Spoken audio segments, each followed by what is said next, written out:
Olá a todos, para quem não me conhece, eu sou o professor Alan Kenneth, professor da Rede Estadual de Educação do Estado de Minas Gerais, sou bacharel licenciado em Filosofia, tá?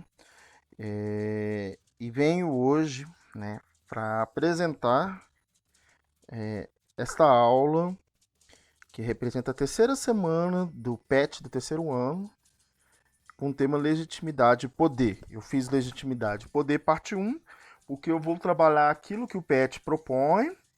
E posteriormente eu devo fazer alguma complementação, porque sendo PET, por ele compreender todas as matérias, ele acaba sendo reduzido. Então a ideia é produzir mais material. Então eu vou trabalhar o que o PET propõe, eu devo fazer alguma breve introdução, viu? Lembrando para quem não sabe, que no estado de Minas Gerais, em função do Covid-19, do isolamento social, as aulas estão sendo em forma de teletrabalho, né? Elas estão acontecendo online. E aí os alunos receberam um plano de ensino tutorado, onde eles têm a matéria dividida por semana e os professores eles estão dando um aporte. Eu resolvi fazer alguns vídeos e postar no YouTube para que os meus alunos tenham, né, um complemento nessas aulas para não ficar defasado, até porque até então o Enem não foi cancelado e eles vão ter essa necessidade além do conhecimento, né, pessoal que eles precisam. Então a gente está tentando expandir um pouco mais esse trabalho.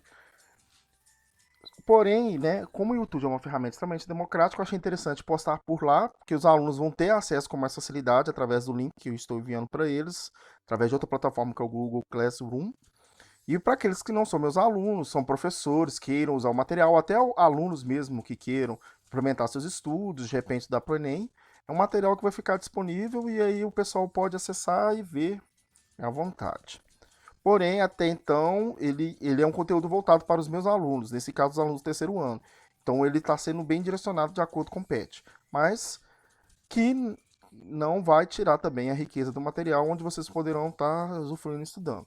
Assim como o vídeo anterior, esse material ele foi extraído de um livro do Silvio Galo. No final vai estar a referência bibliográfica. É um livro que eu já trabalhei com ele na escola, eu não trabalho atualmente. Eu achei interessante transcrevê-lo aqui, porque ele é bem. O conteúdo é bom e dá para trabalhar muito bem. Para os meus alunos, agora em específico. Da mesma forma que eu pedi no outro vídeo, eu quero que vocês produzam um relatório de pelo menos 15 linhas sobre o que eu estou falando aqui. Eu vou enviar para vocês esse PowerPoint, vocês podem ter como base. E quem não for meu aluno, claro que não vai precisar de fazer, mas eu vou deixar o PowerPoint também na descrição caso queira usar o material. É, nada muito extenso, viu, alunos? É só para vocês realmente fixarem mesmo essa matéria, para deixar no caderno por enquanto, da mesma forma que a gente foi orientar pela Secretaria de Educação. Depois eu vou ver uma forma de eu conseguir avaliar esses cadernos, tá? Mas eu ainda estou estudando como que eu vou fazer isso. Então, sem demoras, vamos, né, começar, senão o vídeo vai ficar muito longo. Poder e autoridade, né? E aí, para a gente conseguir compreender a convivência das relações, a gente tem que entender o seguinte: com base em qualquer noção de política, o conceito-chave é o conceito de poder. Tá? Começamos então pela seguinte pergunta, que é o poder. A primeira definição é que consiste na capacidade e oportunidade de impor um ao outro a sua vontade. O poderoso é aquele que de alguma razão é mais forte e pode mandar, dar ordens. Os que não são poderosos obedecem, submetem-se à vontade do poderoso. Tá? A noção de poder implica também não a noção de autoridade. O poder é a capacidade de ter suas ordens obedecidas. Não podemos, entretanto, pensar na ação do poderoso se dá unicamente no sentido de subjugar e neutralizar as vontades alheias. Embora, em caso específico, a ação do poder só seja possível pela neutralização das demais vontades. De modo geral, o poder age por meio da administração e organização das vontades alheias. Sua ação consiste em tomar um conjunto de vantagens díspares, múltiplas e torná-las uno, a vontade do poderoso, com o qual os demais concordam. Tá? E aí, qual seria a principal forma de ação do poder para conseguir administrar as vontades? A via de ação do poder é a catalisação. Tal como o catalisador numa reação química, o poder não determina a reação em si, não a cria do nada, dadas as condições para sua ocorrência. O poder na condição de catalisador facilita ou dificulta, apressa ou retarda o ritmo dos acontecimentos, de modo a privilegiar determinadas ocorrências e evitar outras. É com esse tipo de mecanismo que o poder administra as vontades de um dado grupo social, organiza-se em torno da vontade governante. Então a gente tem que entender o seguinte: o conceito de, né, quando a gente vai trabalhar política, a primeira coisa que nós temos que entender é o conceito de poder. O poder está implícito em qualquer relação social. Primeira coisa que nós temos que entender. Qualquer relação social vai ser uma relação de poder. Alguém vai estar exercendo o poder sobre outra pessoa, inclusive no relacionamento, né? Um relacionamento bom é um relacionamento onde há uma alternância de poder. Um relacionamento onde o poder fica só na mão de um, não é um relacionamento bom, é um relacionamento abusivo, né? Só que o poder não necessariamente ele utiliza-se da força, tá? É claro que em alguns casos o poder ele vai utilizar-se da força, mas não está relacionado diretamente poder com força, tá? Você tem o poder de ordem moral. Eu gosto muito do episódio da Dragon Ball GT, onde o Baby, né? O Baby, que é o vilão, ele entra no corpo das pessoas, coloca uma espécie de sementinha lá e depois ele consegue controlar essas pessoas. E ele precisa de estar em alguma pessoa para conseguir desenvolver o poder dele. O poder, a habilidade dele, na verdade, é controlar as pessoas. Então ele começa, vai pra Terra, começa a entrar no corpo lá das pessoas, entra no corpo dos Saiyajins. E aí quando ele entra no corpo, não lembro se é do Goten ou do Gohan, ele vê a Tite e fica com medo da Tite. Sendo que os dois são extremamente poderosos, né? E a Tite é uma humana comum. Mas assim, eles ficam com medo porque ele sente que tem um senso de medo naquelas pessoas. Ou seja, a Tite, embora seja mais fraca que o Gohan e o Goten, ela exerce um poder sobre eles pelo fato dela ser mãe. Eles foram educados a partir disso. Então, por exemplo, um exército, ele vai seguir o seu líder, não é porque o líder é mais forte do que eles, mas porque existe todo um parâmetro moral ali, um parâmetro social que vai determinar aquilo. Então, não necessariamente o poder está relacionado à força. Num relacionamento, vai depender muito da dinâmica também do casal, de quem geralmente tem uma influência maior, né, ou o comportamento passivo do outro. Então, assim, não necessariamente está relacionado à força, né? E ele está, né, extremamente ligado à questão da autoridade. Né? É através do poder que a pessoa consegue exercer autoridade. A pessoa não tem autoridade se ela não tiver poder. Só um momento que eu tô com medo de não estar gravando, eu tô meio lerdo hoje, gente. É a terceira aula, eu não tô gravando. Tá? Esse é o programa que eu uso, caso alguém quiser usar para fazer gravação. OBS Studio. Eu tô fazendo captura de tela e gravando com fone com o microfone. E aí eu consigo associar meu microfone ao que tá passando na tela. Né? Deixa eu só voltar aqui. Eu fechei o PowerPoint? Acho que eu fechei. Então deixa eu abrir ele de novo. Desculpe, tá, gente? Eu vacilei aqui. Então, né, continuando. Então, basicamente isso. Então, igual eu disse, eu tô com a voz um pouco ruim. Se eu tossir, não é Covid, é porque é a terceira aula que eu gravo hoje. Hoje eu fiquei o dia inteiro montando isso, tá? Peço até desculpas aos meus alunos pelo atraso, porque eu fiquei me agarrado essa semana. E aí hoje eu resolvi lançar essas aulas. Essa é a minha última aula que eu tô gravando. Eu vou ver se eu consigo postar hoje ainda, tá? Então é só isso. Continuando, então espero que vocês tenham entendido o que é o poder.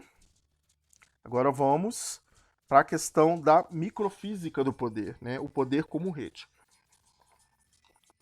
Até então a política ela analisava o poder como vindo de cima, né? O poder dos governantes, como o rei age, como é a democracia, como é a monarquia, né? Essas coisas. O Foucault, Michel Foucault, que é um filósofo do século XX, ele vai quebrar isso. Eu não quis postar aqui, mas existe um conceito que é o conceito da soma zero.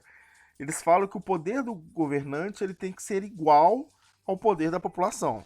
E aí a soma zero. Se ele for maior, é um tirano. Se for menor, é uma demagogia. Então, o Foucault vai trabalhar de outra forma. Tá? Ele vai falar sobre as micro-relações sociais, tá? E aí ele vai desenvolver essa ideia que ele vai denominar de microfísica do poder. Porque ele está pensando nas pequenas relações. É como eu estava falando no início lá, tá? Para Foucault, né, o poder ele não é concebido apenas como repressão. Não pode ser resumido a interdição ou proibição à lei. Ele não se esgota na fórmula você não deve, como se estivesse concentrado na pessoa que emite o imperativo, você não deve. E ausente da pessoa que ouve, que deve acatá-lo de imediato. Ele fala que a gente tem que levar em conta o quê? Vou falar mais devagar, né? Que o poder como uma fonte de produção social. É o que ele chama de tecnologia do poder. Tá? Constrói-se toda uma maquinaria pelo qual o poder se exerce,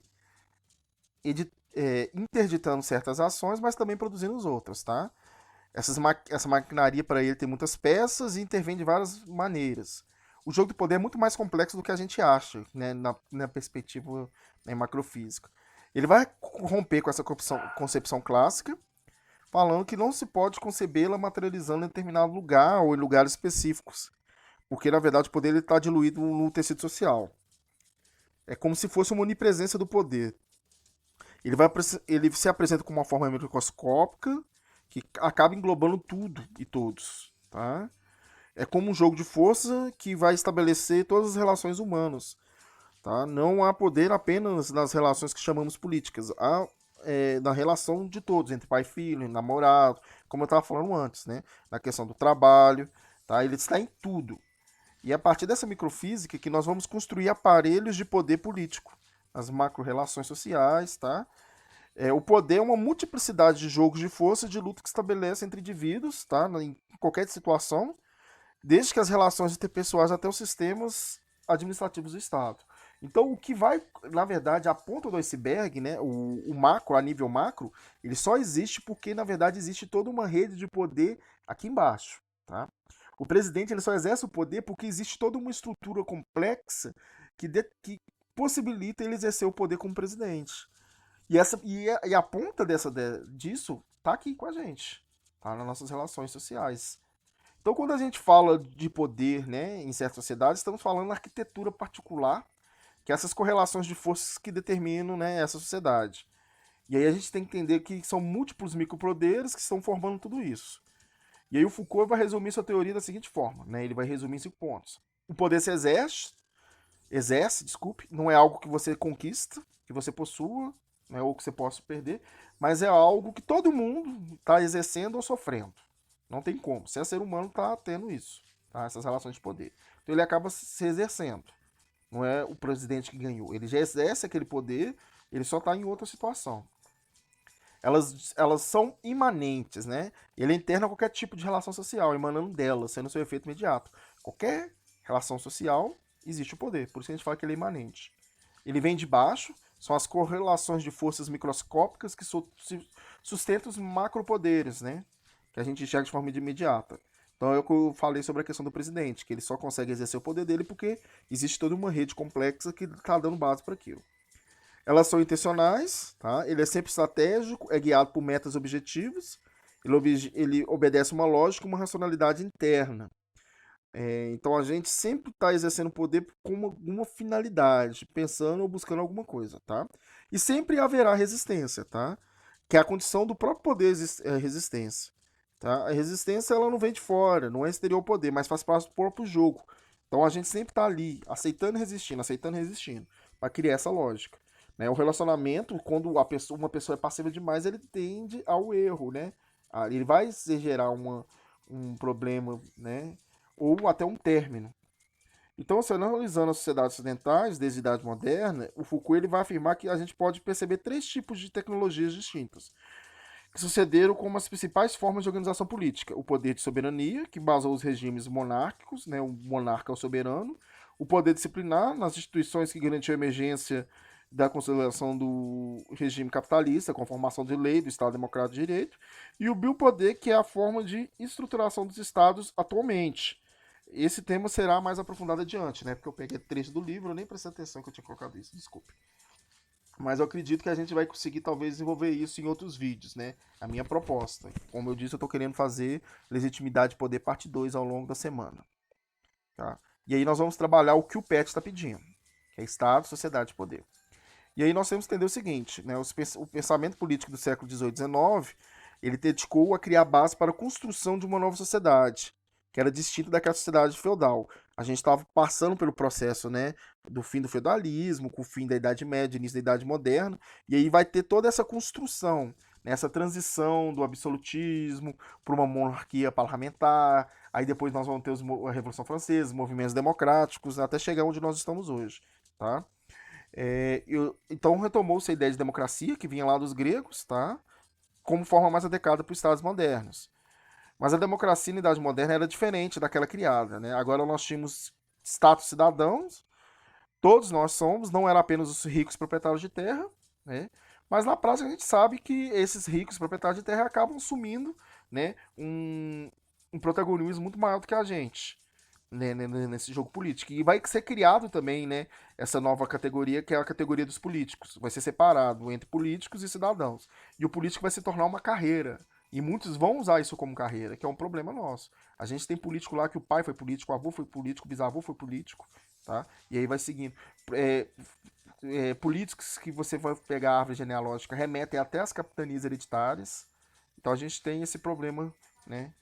aqui no Brasil, mas no mundo todo, de forma geral. A Idade Moderna, né, viu nascer, se desenvolver e consolidar o sistema capitalista, capaz de produzir riquezas em grandeza inédita. Este novo sistema formou duas classes sociais, o proletariado e a burguesia, e permitiu que essa acumulasse a maior parte da imensa riqueza produzida. Existia uma crítica dos burgueses em favorecimento dos nobres, porém, quando vai ter as revoluções, vai ter aquela quebra da monarquia, e aí nós vamos entrar no capitalismo, os burgueses vão assumir o status de nobres e o proletariado vai continuar sofrendo da mesma forma. Já sofria antigamente, continua sofrendo. É onde a crítica marxista vai entrar, mas não vamos até isso, porque não é o objetivo desse vídeo hoje falar sobre isso. Nos próximos vídeos nós vamos falar. Tá? Nós vamos fazendo essa construção passo a passo. Tá? No século XIX, o sistema de produção passou a ser duramente criticado pelos trabalhadores, porque a maior parte da sociedade produz bens, enquanto lucros ficam com uma minoria, né, que é a crítica marxista. Também em oposição ao sistema capitalista, alguns pensadores desenvolveram e propuseram ideias, né, para a formação de um sistema socialista e questionaram as bases do capitalismo, afirmando que a democracia só seria possível em uma sociedade de iguais, não uma sociedade de exploração entre desiguais. Vou beber um pouco de água aqui. Algumas das principais ideias políticas desenvolvidas no período vão ser analisadas. Nós vamos trabalhar algumas e posteriormente outras, tá? Estado como contrato social, tá? Uma das ideias, né, das novas ideias que surgiu no século XVII foi a sociedade que a sociedade e sua estruturação política, o Estado, são criações humanas e não fenômenos da própria natureza, como pensava Aristóteles, tá? Haveria, de acordo com essa ideia, um contrato para organizar a sociedade. Aristóteles vai falar que o homem é um animal político, que está na natureza humana viver socialmente, estruturar-se socialmente.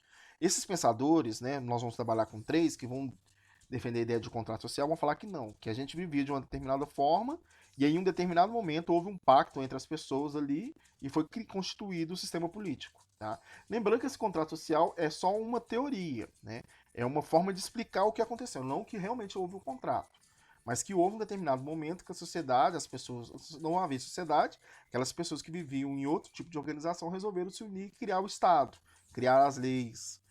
A gente fala muito isso no podcast Plano B, tá? Plano B Podcast está aqui no YouTube, eu sempre estou falando ele, é um projeto meu com outros colegas. E no primeiro vídeo lá que fala sobre o mito do nascimento da filosofia, a gente discute um pouco sobre isso. A questão do patriarcado, a formação das primeiras cidades gregas, a necessidade de um regime político, de uma legislação, e aí vai ser construído, né? E aí, e aí nós vamos trabalhar com três pensadores, Thomas Hobbes, John Locke e Jean-Jacques Rousseau, e cada um vai falar sobre a existência do pacto social, mas eles vão perceber a sociedade antes do pacto de uma forma e vão perceber, né, a sociedade pós-pacto de outra forma. Eles vão falar sobre esse pacto social e vão defender para eles qual é a melhor forma de estruturação social e estruturação política. Então vamos lá. Eu ia falar que se tivesse rápido, né? Eu falo sempre na aula isso, que eu tenho mania de empolgar e falar rápido, para os meninos me chamarem a atenção, mas aqui não tem nem como, né? Então eu vou tentar segurar aqui de novo, porque eu percebi que eu já estou começando a falar mais rápido. Thomas Hobbes. Foi o primeiro, né, grande filósofo contratualista. E ele estava preocupado com a situação política na Inglaterra, pela disputa dos defensores da monarquia e os que desejavam, né, instituir uma república. Ele escreveu obras como sobre o cidadão e Leviatã. A obra Leviatã, de 1651, é a obra mais importante de Hobbes, tá? Ele vai defender a ideia de um governo monárquico e absolutista, tá? Ele vai afastar totalmente de Aristóteles. Para ele, nós não somos seres sociais. É da natureza humana ser individualista e egoísta, tá? Ele e os seres humanos não viveram sempre em comunidade. Eles resolveram viver em grupamentos sociais organizados para tentar garantir a sobrevivência, tá? Mas antes disso, era uma espécie que ele chamava de guerra de todos contra todos. Ele tem uma famosa frase que fala que o homem é lobo do homem. De toda forma, é o seguinte, era a lei do mais forte. Então aquelas pessoas elas corriam risco de vida.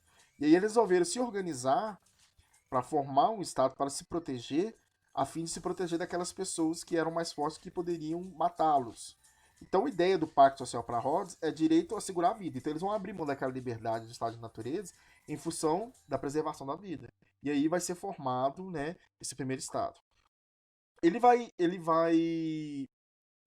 promover, né, ele vai defender a ideia de uma monarquia, a ideia de uma monarquia absolutista, onde o rei tem que ser como um monstro bíblico, Leviatã. Por isso que o livro chama Leviatã. Porque o rei ele tem que ser tirano, ele tem que ser forte para ele conseguir realmente garantir direito à vida das pessoas. E ele acha que o Estado tem que continuar em expansão. Tá? Ele fala que antes do contrato não havia povo, isso é uma multidão. Então, a partir do Estado, né, vai ser construído essa, essa nova visão. É, Então, basicamente, Hobbes é isso. O Locke, né, ele vai pensar também, né, nessa coisa do contrato social, que não existia política antes, que a política vai surgir a partir, né, do contrato social. Ele foi um médico, um filósofo e político. Tá? Ele defendia também a monarquia, mas uma monarquia parlamentar, onde o poder estaria no parlamento, tá, nos representantes da população, e não na realeza. Vai ter um equilíbrio ali. A realeza teria uma função só de representação. Tá? Esse sistema vai ser, né, instaurado com a Revolução de 1689, e ele vai ser um dos caras, né, que vão contribuir com a fundação teórica dessa ideia. Para ele, o poder vem do povo. Tá? Então, assim, ele baseou na ideia do Hobbes para desenvolver, só que ao contrário do Hobbes, ele não via que o estado de natureza como guerra permanente. Para ele, os homens viviam em absoluta liberdade, porém isso não quer dizer que eles não viviam sem lei. Tá? Eles seriam governados por uma lei natural da razão, sendo o princípio básico de preservação da vida. Então elas não agrediam nem matavam assim, instintivamente, apenas para impor a vontade ou tomar propriedade de alguém. E aí ele fala que todo indivíduo nasce proprietário do seu corpo e de sua capacidade de produção, sua capacidade produtiva. Tudo aquilo que ele produz é direito dele, tá? Retirando da natureza ou transformando. Então a ideia é, e na medida que se foi desenvolvendo o trabalho, o direito à propriedade, foram se tornando complexos. Então, em determinado momento, foi necessário, né, criar leis de direitos. E a partir disso que surgiu o Pacto Social. Tá? E aí eles começaram a se reunir em comunidade com o objetivo de facilitar a vida de todo mundo. Tá? E aí, então, esse pacto indivíduo vai instituir o que eles chamam de sociedade civil e Estado. Tá? Para o Hobbes, o contrato é um pacto de submissão. Já para o Locke é um pacto de sentimento. O Locke, desculpa, ele é o precursor, o pai do que nós chamamos de liberalismo clássico, tá? Ele vai ser o cara que vai desenvolver essa ideia. Para ele, a função do Estado é assegurar a liberdade dos cidadãos, o direito à vida e o direito de propriedade. Então, o Estado ele não deve intervir na vida dos cidadãos, a não ser que os cidadãos estejam cometendo algum crime e para preservar, né, o direito de propriedade dos cidadãos, que é o próprio corpo e as propriedades que eles adquiriram através do fruto do seu trabalho. E por fim, nós temos Jean-Jacques Rousseau, tá? Você já deve ouvir a frase, até coloca aqui, né? O homem nasceu livre e em toda parte vive acorrentado. Tá? É do livro do Contrato Social de Jean-Jacques Rousseau. Ele vai ver as coisas totalmente diferentes do Hobbes e do Locke. Para o Rousseau, o homem, no estado de natureza, ele era bom, é o que chamam de bom selvagem. E eles viviam em perfeita harmonia. O problema foi justamente é, a tomada de posse. Quando o primeiro ser com pedaço de terra e falou: esse pedaço de terra é meu, começou a desigualdade social. Então começaram, né, a criar isso e todo mundo começou a fazer isso e chegou um determinado momento que uma pessoa não tinha. Então, o... e aí vai surgir, né, o que nós chamamos de pacto social. E o pacto social ele vai reforçar a desigualdade social, porque aquelas pessoas que não tinham posses, elas foram obrigadas a ser submissas às outras e trabalhar para aquelas outras. E aí onde começa a desigualdade social. Eu estou vendo um trecho aqui que é interessante, no segundo tópico aí, né, que o seu contemporâneo e crítico Voltaire afirmava que ao ler os textos de Rousseau ficava-se com vontade de andar de quatro, como os bichos, tamanho seu encantamento pelo estado de natureza. E realmente, o Rousseau vai ver isso como algo extremamente positivo. A diferença é que justamente, né, com a propriedade, vai começar a acumulação de bens, vai começar a surgir, né, desigualdade, escravidão, ganância, violência. E aí ele acredita que o primeiro contrato social instituído não resulta da ação de todos os indivíduos, como pensava Locke e Hobbes, mas sim da ação dos indivíduos ricos coagindo os mais pobres, para tentar garantir para si, né, as benesses da propriedade, privilégios, né, e como eles não tinham uma legitimidade jurídica, eles queriam criar um Estado para fazer isso. Então ele vai antecipar aquilo que o Karl Marx já falava, né, como um instrumento de dominação de classe.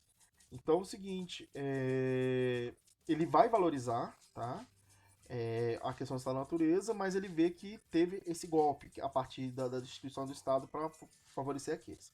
Entretanto, já que existe o Estado, né, ele vai fazer algumas análises, né?